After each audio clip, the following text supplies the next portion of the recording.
Hi, this video is about stock, but not the way that you think it is. I want to introduce you to a good friend of mine, Stuart Delmonte. Stuart, say hi. Hi everybody. Hi Stephen. Stuart. How are you doing? Hi. Not seen you for ages. This is Stuart. The point of this video is to, again, discuss a few numbers and profit. Now, gross profit is a measurement of the difference between what you buy something for and what you sell it for. Nothing new there. Telling the bleeding obvious, to be honest.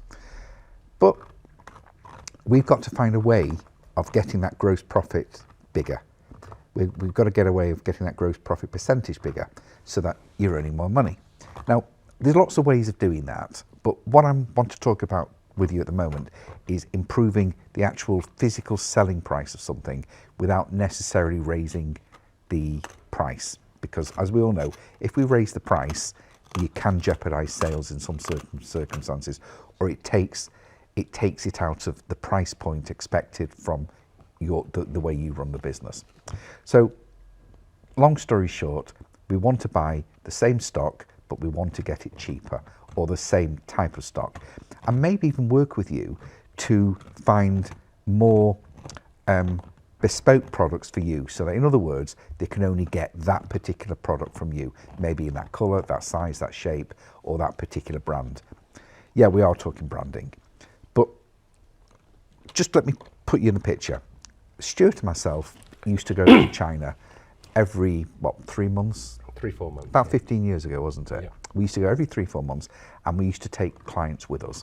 And we used to take clients with us because we wanted to introduce them to various suppliers. Some of the suppliers could make the product range that they had cheaper. Some of them, it enabled them to cut out the middleman.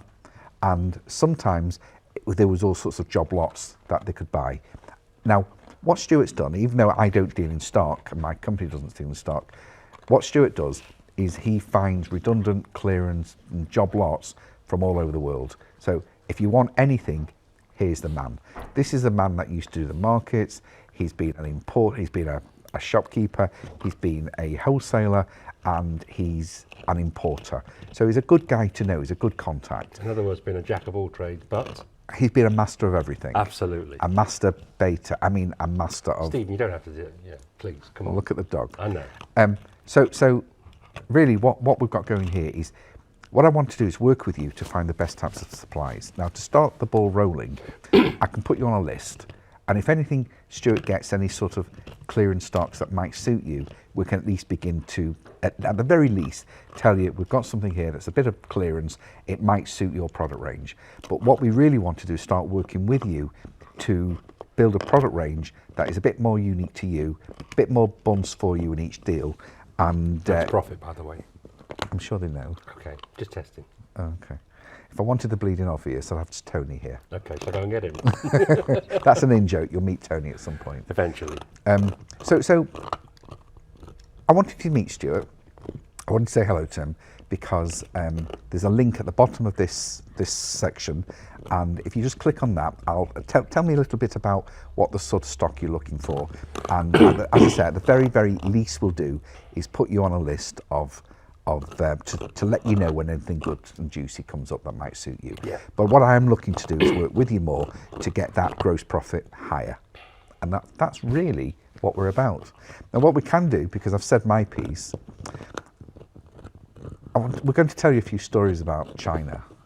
Because we can't tell them all. Can't tell them all. Remember that time I got locked up? Oh, goodness me. It was I got arrested and spent a night in a prison cell in China. While he was in a prison cell, Tony and I were that worried that we ended up getting dressed, going out that night and partying till about 4 in the morning. Yeah, they did. And only till about 3:30 in the morning, Yeah. we actually realised, oh, Stephen's still in prison. Yeah, that was a great night. But you know, the memory from being in prison is probably a better memory than going to a nightclub in China where they were dancing with attractive girls from all over the world. And what was Stephen doing? I was sat in a prison cell freezing cold. No, we're talking about the nightclub. Oh, we went to another nightclub. That's right. Yeah, that was good though. It was actually a restaurant, wasn't it? Restaurant come and nightclub. It turned into a nightclub. All of a sudden, it started moving the tables and it became a nightclub at midnight. I think it was called Banana Republic. I think. Was it? I think so. Was that not a pop group? But what was really fantastic was the fact that when Tony and I were just speaking to a couple of girls, Yeah. where was Stephen? He was in the corner reading a newspaper, as you do in a nightclub. I was married at the time. Yeah, fair enough. Okay, I'll give you that. Yeah. It's gone from me to you. Yugi. This is my son's dog, Yugi. Yugi, say hello. Yugi. No. So okay. obedient. It's like Yeah, his we son. had a few laughs there. You've got to be careful in China. We used to go in the middle of nowhere to find the right stock. And I remember once, it was a Sunday, wasn't it? But the banks are open on Sunday there. Oh, We'd run out of money. Forgot all about that. We'd run out of money. So Yeah. we're in this bank trying to get them to give us some sterling cash, trying to cash in some sterling. And these guys came up to us and they said, we'll give you a better rate, we'll give you a better rate. So we thought, okay. So we didn't think, well, this is a bit dodgy, going to someone's car, why don't they give us a rate? And we got in the car, and all of a sudden the guy that was with us, our what was he was called John. Like our entourage, wasn't he? Yeah, really? he looked after us and took us around. He translated, basically, he took us everywhere, and he translated English into Mandarin and And they started Cantonese. running after the car, screaming, "Don't get in the car! Don't get in the car!" Yeah. And it was basically the local mafia that had a thing going that did change They wanted sterling, didn't they? in yen, wasn't it? And They gave us a good deal. oh, by it was the a way. better deal than the bank. Much better So deal there's than no the bank. problems, but it's probably a good idea. I think we were lucky more than yeah.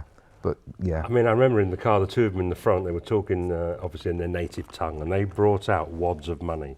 I'm not exaggerating when I go like that. Yeah. How much do you want? And we went, right, well, okay, give us this. Gave us a good rate, and that was it. We got out the car. Tony gave us a right rollicking, didn't he? Yeah. You don't do that. The mafia, they could kidnap you. yeah. What do we know? I don't know. We might want to be kidnapped. And, get a few Could have been another quid for us. excuse to go into prison. Yeah.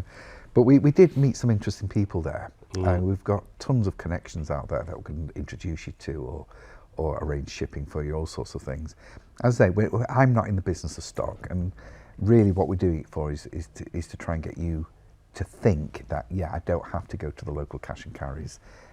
There are other ways of getting stock, getting supplies, getting materials for whatever you're making. And it's a wonderful place, isn't it? We went to this place called Iwu, and it's like a city in itself that's just dedicated to stock everything, from artificial flowers to jewellery to wigs, everything, wasn't it? Do you remember that one we went to with that Just jewellery? come back to that in a second. I know what you're going to say, but to the people we actually took out there, they would buy an individual product for, say, £1 here. Well, we could get virtually the exact product for 25 pence.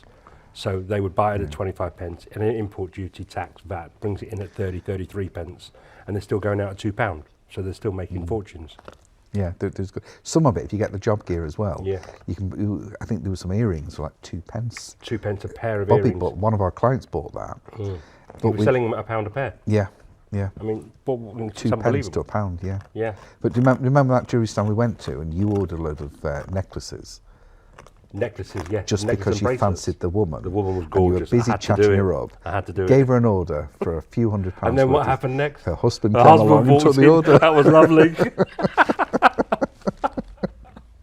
I think we better go now. And then I kind of Run. slunk away.